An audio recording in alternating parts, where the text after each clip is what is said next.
voté un budget le 4 février qui nous a permis de lancer Bussy dans une projection future. Vous savez que le Covid, les différentes dotations d'État qui ont baissé, remet en cause un certain nombre de choses dans la plupart des communes de France et de Navarre, ce qui n'est pas le cas sur Bussy-Saint-Georges, parce que nous avons encore des recettes importantes et nous avons maîtrisé nos dépenses depuis 2014. Et depuis 2017, où je suis à la tête de cette mairie, eh bien, nous avons assaini de façon définitive les comptes de la mairie, notamment sur l'endettement, parce que c'est un des grands points de notre budget. Notre endettement a baissé, malgré un emprunt que j'ai lancé pour l'achat de métissage. Eh bien, nous avons aujourd'hui une maîtrise complète de notre budget. Métissage, c'est donc l'association que vous avez, dont les locaux ont été rachetés.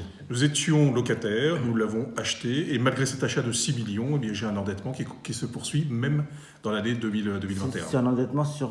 Donc ça vous fait économiser quand même des prix de loyer. Exactement. Vous avez un montant de ce que ça peut représenter. J'économise aujourd'hui 150 000 € par an. D'accord. Par rapport à ce que je payais en loyer. Donc c'est quelque chose d'assez important. Ça permet de reconstituer aussi du patrimoine pour la commune. Et donc pour répondre à votre question, nous avons aujourd'hui un fonctionnement assez important, puisque nous avons des services supplémentaires qui viennent de se créer sur Bussy-Saint-Georges, notamment sur le groupe scolaire numéro 10, qui a nécessité le recrutement d'ATSEM, de personnel de la mairie, de fluides supplémentaires. Et malgré tout, nous avons effectivement maîtrisé et figer nos impôts locaux pour permettre effectivement, je dirais, à la fois d'envisager l'avenir, mais surtout effectivement de ne pas présager une future augmentation d'impôts si nous étions, je dirais, dans un aspect plus dangereux, tel que je vais le développer tout à l'heure. D'accord. Petite parenthèse par rapport aux ATSEM, où on a entendu que vous allez supprimer des postes d'ATSEM, c'est ça? Alors non. Est-ce que vous pouvez éclaircir un petit peu le... Bien sûr, bien sûr. Alors c'est plus compliqué que cela. Les ATSEM aujourd'hui, nous avons une ATSEM par classe en petite section et en moyenne section. Ce qui est un phénomène assez unique, puisque aucune autre collectivité proche ou plus éloignée de Bussy n'a cette organisation-là. Comme nous allons avoir 4 groupes scolaires supplémentaires, on va quasiment doubler le nombre des ATSEM, eh bien nous avons réfléchi à un autre mode d'organisation. Cette mode d'organisation, c'est de dire au directeur d'établissement, vous avez un nombre d'ATSEM, à vous de les répartir en fonction effectivement des sections que vous avez dans votre école. En échange, on ne remplacera pas forcément systématiquement les départs en retraite, et on va créer un pool d'ATSEM volantes qui viendront compléter les absences des ATSEM pour maladie, pour congés et autres, pour pouvoir effectivement avoir un nombre identique d'ATSEM systématiquement dans nos groupes scolaires. Donc c'est une organisation nouvelle. La preuve, le budget des ATSEM n'a pas été modifié en 2021, il ne le sera pas en 2022. Nous avons ouvert cette phase de discussion et d'information auprès des conseils d'école qui ont débuté. Il y en a d'autres qui vont se poursuivre au courant du mois d'avril et du mois de mai. Et donc voilà, c'est un phénomène, je dirais, de rationalisation à la fois budgétaire, mais également d'organisation que nous souhaitons mettre en place. Et enfin, il n'y aura pas de baisse d'impôts pour cette année. Et puis, est-ce qu'au niveau de la taxe d'habitation, la compensation promise par l'État a bien été réalisée? Alors, nous avons depuis 2017 fait le choix politique de figer les impôts au taux où ils les étaient en 2017. Donc nous sommes en 2021. Pourquoi? Parce qu'aujourd'hui, nous avons une structure assez fragile encore de notre budget. Je rappelle que quand nous sommes arrivés en 2014, nous avions 75 millions d'euros de dette pour 85 millions d'euros de budget. Aujourd'hui, nous avons 100 millions de budget pour 46 millions de dettes. Donc ça veut dire qu'aujourd'hui, ces problématiques-là sont en phase d'être réglées, mais elles ne le sont pas complètement. Nous avons aussi un élément important, c'est que la dotation globale de fonctionnement, c'est-à-dire la subvention que verse l'État aux collectivités, eh bien, Bussy-Saint-Georges, elle a disparu depuis au moins 4 ans.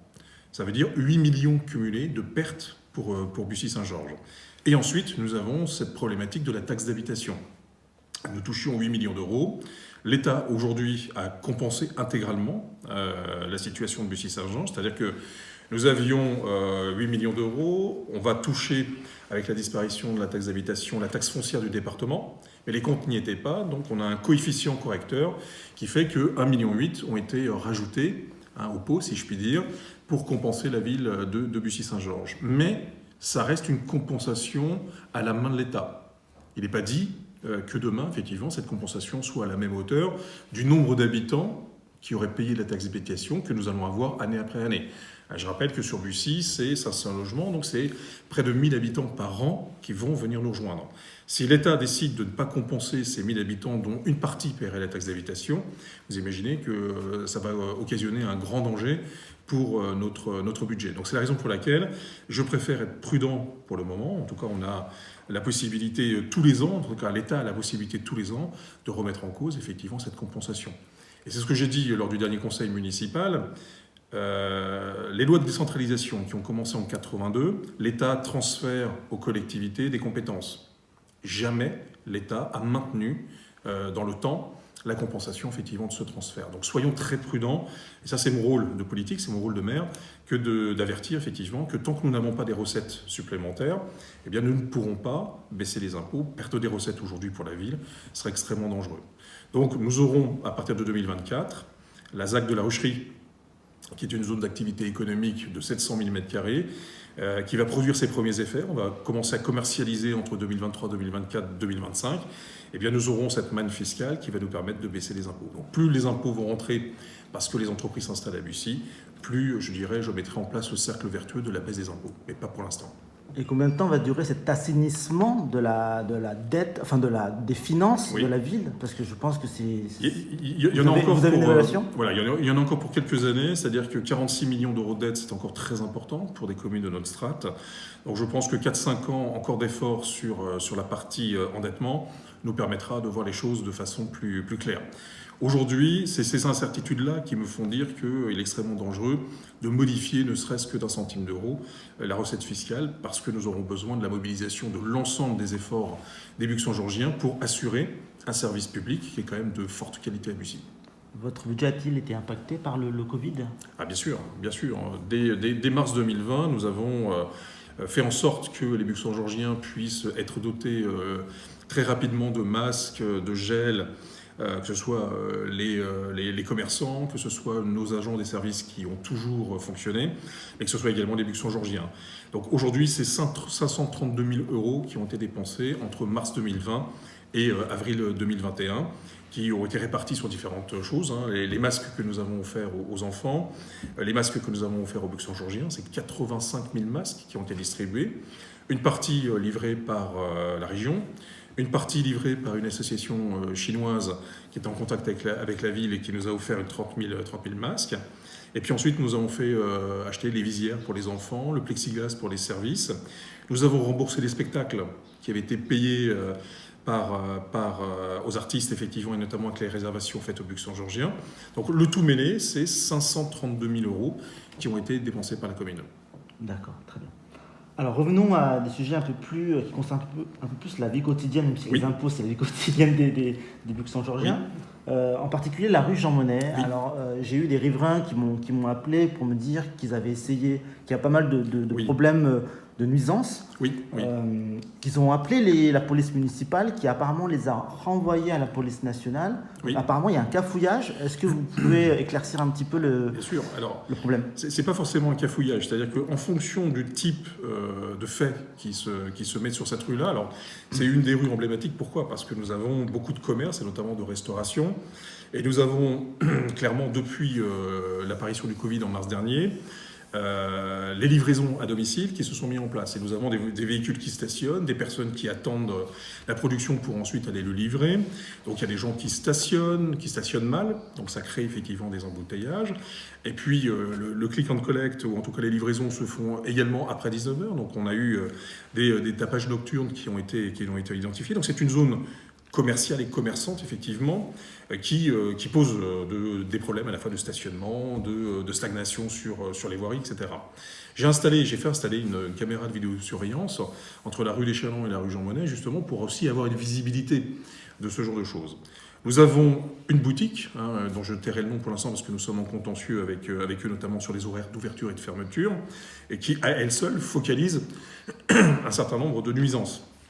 Et ça, nous le voyons au quotidien avec la police nationale. Donc c'est vrai que la compétence régalienne, notamment en matière de trafic, relève exclusivement de la police nationale. Donc la police nationale, elle a aussi sur le territoire d'autres occupations, donc elle n'a pas que Bussy-Saint-Georges à traiter. Donc notre police municipale vient et intervient pour sécuriser, mais ce n'est pas elle qui mène les enquêtes, ce n'est pas elle qui va interpeller, ce n'est pas elle effectivement qui va traiter, je dirais, cette problématique-là. Donc c'est bien la police nationale. Et nous avons un rapport assez étroit entre la police nationale et la police municipale. Donc je comprends l'exaspération des riverains. Donc c'est vraiment, je dirais, une des rues emblématiques de Bussy-Saint-Georges et qui pose ce genre de problème. Donc je fais patrouiller la police municipale de façon très régulière, qu'elle soit en véhicule ou à pied justement pour aller vers ces groupes qui stationnent sur la voirie, qui ne sont pas forcément des groupes, je dirais, dangereux, mais qui créent aussi un sentiment et une difficulté, je dirais, aux riverains qui, notamment le soir, notamment sur les tapages, peuvent être exaspérés. Donc il y a bien une relation de compétences. La police municipale et la police nationale n'ont pas les mêmes compétences, n'ont pas les mêmes prérogatives et ne sont pas soumis, je dirais, aux mêmes règles. En tout cas, notre police municipale, qui est présente 24 heures sur 24, eh bien, la police nationale fait souvent appel à la police municipale et l'officier de police judiciaire qui est de garde va demander à la police municipale d'intervenir en première ligne pour essayer effectivement de constater les faits et en fonction de ce constat, ils sont en ligne avec lui, il décidera d'envoyer ou pas un équipage de police nationale. Mais la plupart du temps, effectivement, ces groupes sont dissous, ils vont se reconstituer un petit peu plus tard, mais les caméras de vidéosurveillance sont là aussi pour éviter au pire.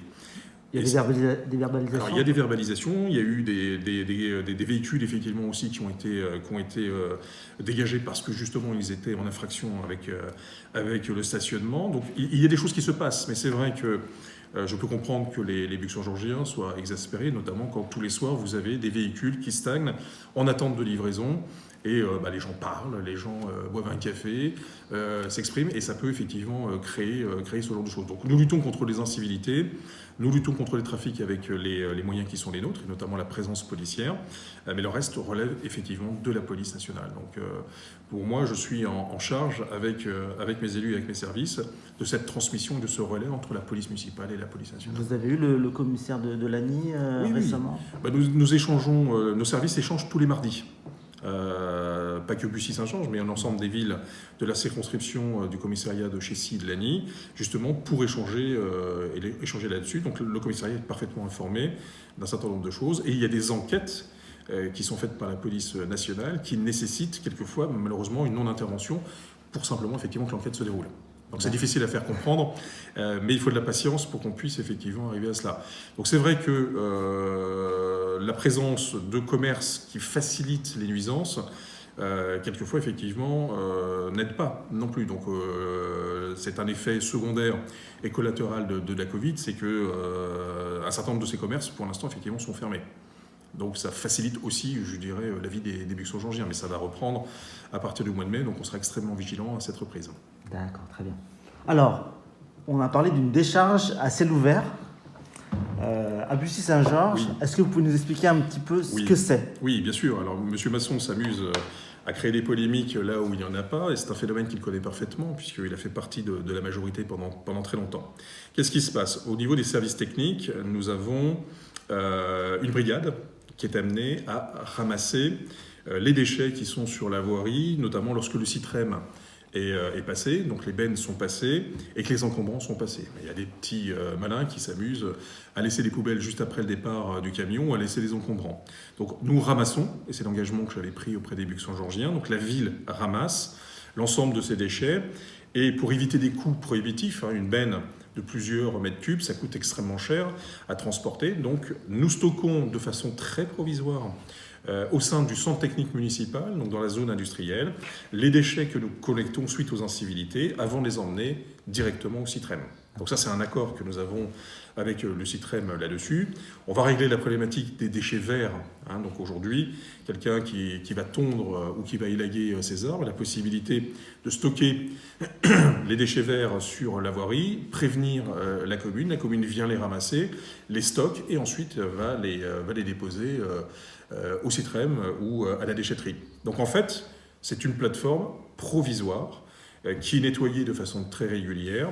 Et nous avons notre prestataire JCT qui ramasse les poubelles de la ville, et notamment les corbeilles, plutôt que les poubelles, et la commune. Je rappelle qu'il y a 4-5 ans, c'était 600 tonnes que la ville ramassait. Aujourd'hui, c'est 1800 tonnes.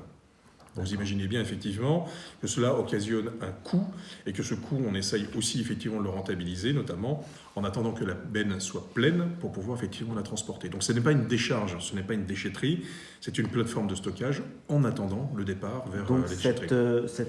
Ce terrain-là va être remis à neuf. Alors aujourd'hui, vous pouvez les constater sur place, c'est une zone qui est affectée au stockage des déchets, donc il n'y a pas de risque de pollution ou quoi que ce soit, contrairement à ce que certains peuvent dire, que ce soit, il n'y a pas de riverains, ce sont des entreprises qui sont riveraines, et les entreprises aujourd'hui regardent et constatent aussi un certain nombre de choses, et quelquefois on a des entreprises malencontreuses qui viennent aussi déverser, pensant que c'est une déchetterie, leurs déchets sur la plateforme. Mais c'est bien une plateforme provisoire.